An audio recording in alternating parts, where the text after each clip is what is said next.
A blessed Sunday to us.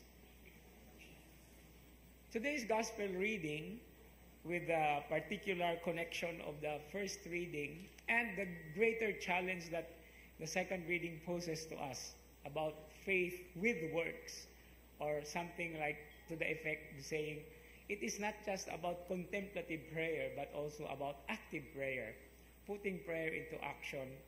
We have reached into the so-called climax of the ministry of Jesus according to the Gospel of St. Mark. And it is in this context now that we would like also to situate ourselves, not only for today, however, but every day of our lives as we continuously profess our faith in the many different ways that we do.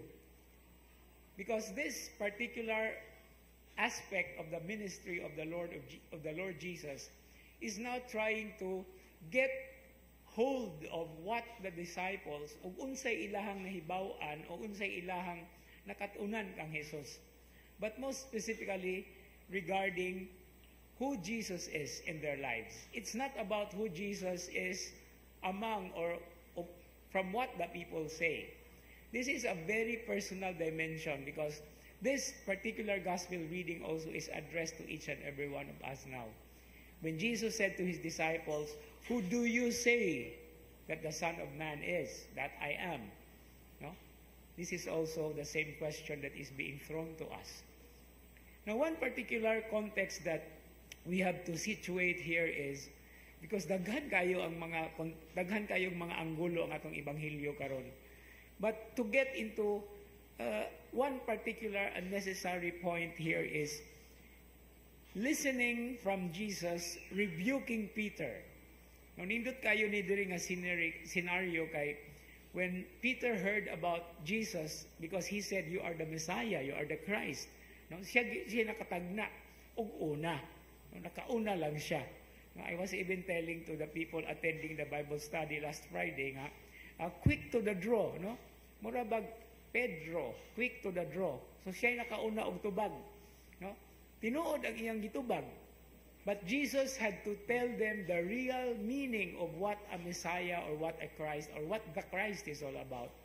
And so when Jesus mentioned about the Son of Man or the Messiah to suffer greatly, be crucified, be killed, but on the third day will rise again, wa naka-uyon si Pedro.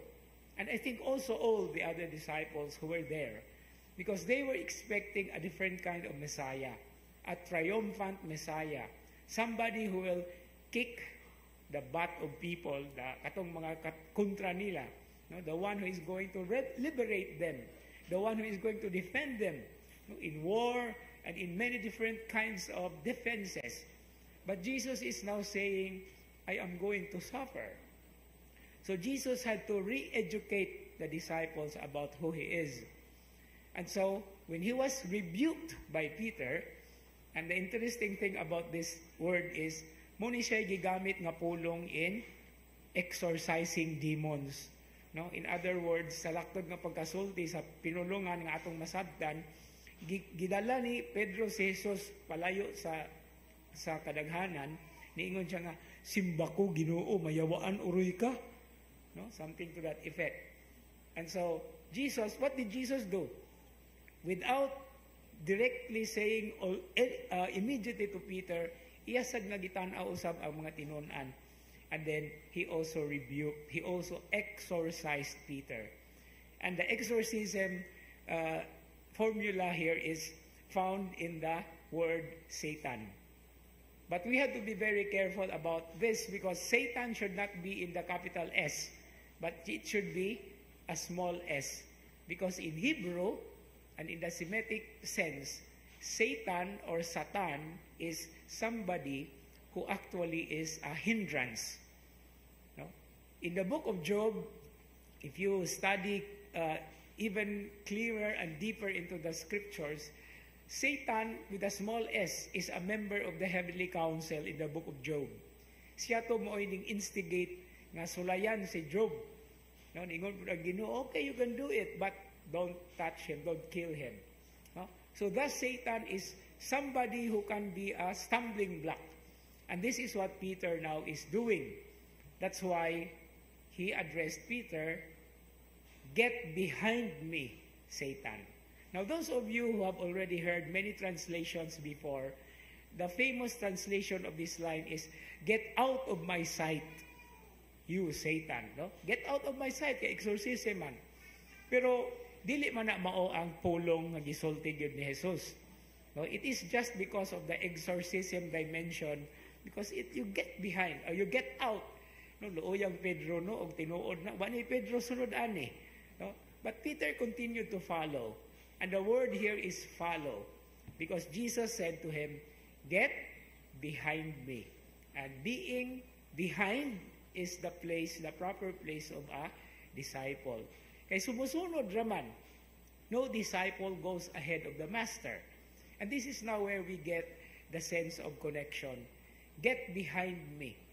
Meaning to say, we follow him. And what does it mean to follow him? Jesus says, "Whoever wishes to come after me or to follow me must deny himself, take up his cross, and follow me." So, mo ni ang tulo ka kondisyon. And we focus ourselves today, in this particular Sunday, on taking up one's cross. Now, this taking up of one's cross may not necessarily be the katong balabag nga imong pasanon. Di ba, sa Manila, usahay, og naay, o I think it's every year, basta Holy Week, di ba? Naa dito'y magpasaan og krus. Naagid po'y magpalansang og krus.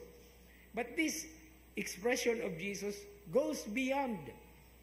Because not all will be punished by the Romans at that particular time. Kaya only criminals will be punished by the crucifixion. And Jesus was included. Pero it's not everything, or it's not only the literal way of understanding ang magpasaan tag cross. Because carrying one's cross includes criticisms, buffeting, hardships, and sufferings we get from even the non-believers, even from the people we work with, o bisan gani sa atong mga suod nga miyembro sa pamilya.